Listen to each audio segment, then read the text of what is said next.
First, I want to welcome everyone to Colorado Springs' first Skeptic Camp.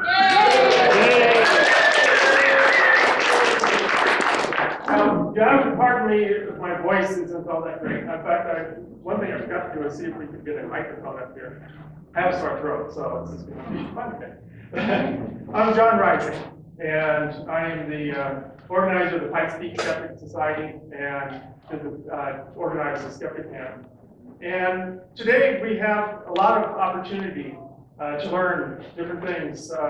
We'll learn about science, we'll learn about pseudoscience, claims of the paranormal, and why in school I was voted least likely to do stand-up comedy. Now, how many people have been to a Skeptic Camp before? Quite a lot, actually. Looks like half of you. For those who have not, I was just going to briefly explain what a Skeptic Camp is. Basically, it's an unconference that was begun in the IT field, and so it is an unconference. It's basically a participant-driven meeting. And instead of having professionally paid speakers and MCs, you end up with people like me. So it does pretty much prove that you get what you pay for. Conferences do not have sponsored presentations or the high fees of a regular conference. They're usually free for Skeptic Camp. And anyone can share what they've learned in an open environment like this. You also are free to come and go during the event. Now, obviously, Skeptic Camp is different from other unconferences because of the theme. Our theme is to promote science and critical thinking, or as we like to call it, skepticism. Now, there's many definitions of skepticism. One I have here is essentially it's a method of improving our knowledge through systematic doubt and the continual testing of the veracity of a claim. Now, that means today, if you're going to be presenting, you need to be prepared to defend what you're saying, because we do have questions and answers. Now, why do we care about skepticism? Well, I could go on about how critical thinking is going to improve the quality of your life, or maybe extend your life span, or maybe even simply save you money if you don't buy things that don't work. But I'm a visual person, so I want to show you a couple of things.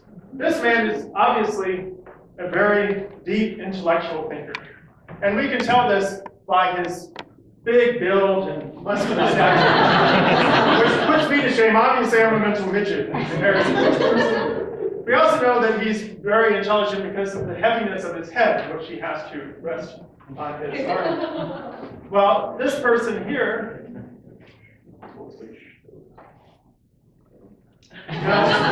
here's someone who is not much of a deep thinker. When he isn't thinking about sleep, he's usually thinking, or when he isn't sleeping, he's thinking about donuts, duck beer, and other things. And when we look a little bit more closely at him, we realize that his mind is very open, and he's receptive to pretty much any idea that comes his way without question. So, who would you rather be? Now, clearly, there are real advantages to learning how to think more critically. And I hope that attending this will help aid you along that path. Now, is Reed Esau here? Well, he wouldn't show up with this. Oh. Spirit. Okay. Because Reed was one of the co-founders of the Skeptic Camps. So I was going to introduce him if you were here at the moment. But when he comes in, microphone. Now, quite well. I want to go over the essentials. Basically, there are bathrooms in both areas. In this room, the bathroom's in the back. As you go towards the community room, there will be bathrooms on the left-hand side. There is a water dispenser in here. There are drinks in the other room. I do have some ice in the ice chest back here for this room, and they have an ice maker in the other room. And we do have coffee, soda, and snacks in the community room. Now, the schedule, we have a lot of people talking today. And I had someone write this up on the whiteboard in the hallway. So if you want to know, what's going on in the afternoon or something, you can go there. After each speaker, Kim and I will be mentioning who will be coming next and what room they're going to be in. Now we do have an hour lunch break and an afternoon break. Now, for those who did not receive the email, because I only had the meetup list email addresses, the Richard Dawkins Foundation for Reason and Science has generously ordered subs from Jimmy John's for lunch. And after SkeptiCamp is over, I invite you to join me at Jack Twain's Irish Pub on Tejon for food and drink. It'll be at 6 o'clock as far as the upstairs room that we have reserved. We can get there early, if you want to leave right after this, because it should be ending at 5. You can have drinks downstairs, but at 6 o'clock we'll have room upstairs for the dinner and drinks. Now, by the way, the reservations are in the Pikes Peak Skeptic Society. So there are 2 different time slots for speakers. Most of them are going to be in the 25-minute time slot. Now, I did ask that their talk's going to be around 15 minutes, so they have time for questions and answers, but you do get the full 25. And then there are also a few that were 50-minute time slots, so they will have about 40 minutes, 45 minutes to talk, and hopefully they'll have time for questions and answers as well. You will get a 5-minute warning before your time is up. And I also have one other thing that I was going to do. I don't know if this will be loud enough, but if you start running over, we give you the 5-minute warning and it's time for you to quit, I'm going to give you the bird. So you'll know that your time is up and we will go ahead and move on to the next speaker. Now, when Reed first asked me to host a SkeptiCamp, I was actually somewhat reluctant. I was concerned not only about the time it takes to run one, but that we might not have enough speakers or people attending. Obviously, that's not a problem. We have 18 speakers and over 70 people who've registered, which I think is absolutely fantastic. Now, we did not have time to fit all of the talks in, so I wanted to read a few titles of the talks we couldn't fit in. One is The Healing Hula, a non-blinded placebo-enhanced trial using magnetic hula hoops to balance chi. The Haunted Pound, and our amazing discovery at ectoplasmic poop. One from the Case Files, psychic detective finds lost inner child. There is coffee in the back, by the way. There is Remote Viewers Exposed, who's been peering into your bedroom. He shook me all night long, how I learned to love my demon. Appendicitis, the global spread of an ethereal disease. So the next time that you have, for next year, if you're looking for a SkeptiCamp presentation, if you need an idea, come to me, I'll set you up. Now I want to thank our sponsors. First, I want to thank the, let's see, there we go. First, I'll thank the Gay and Lesbian Foundation for allowing us to use this.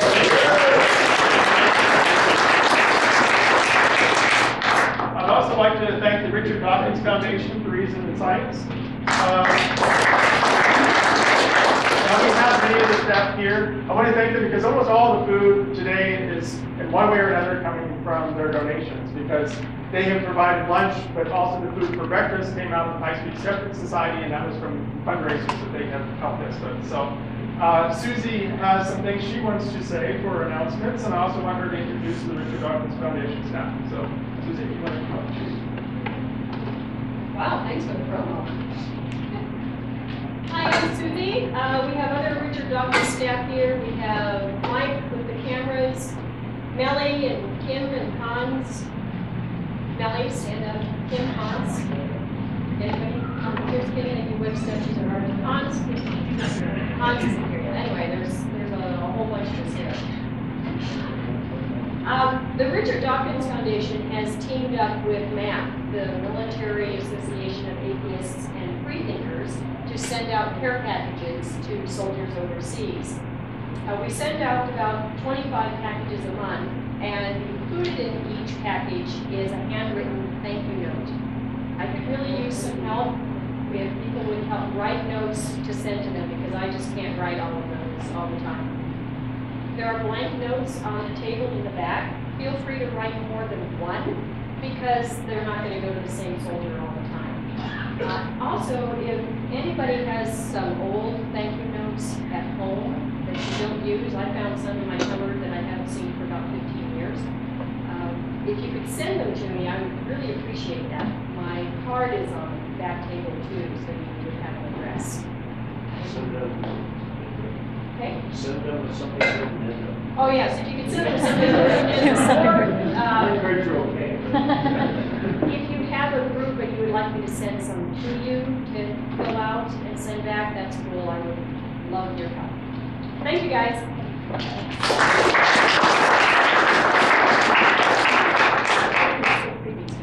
Okay. Freebie things back there if you want to take things. One other announcement, I was informed of Chin Roof Productions. It's going to be performing Arthur Miller's Crucible at First Methodist Church.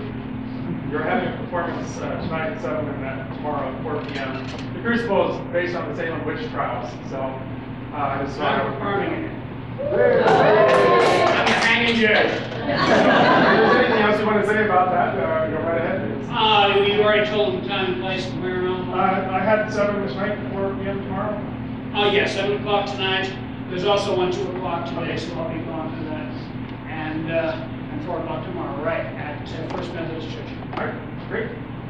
So basically, let's go back to the schedule here. The first talk in this room is going to be Dr. Carlos Bertha, and then there's a community room, which is over on the other side. We're going to have Harry Armstrong talk about Ayn Rand as atheist. Carlos is going to talk about Platonism, and I'll give us time now to basically, disperse and go into whichever room that you want to. Welcome again, and I hope you have a wonderful day. So. Thank you.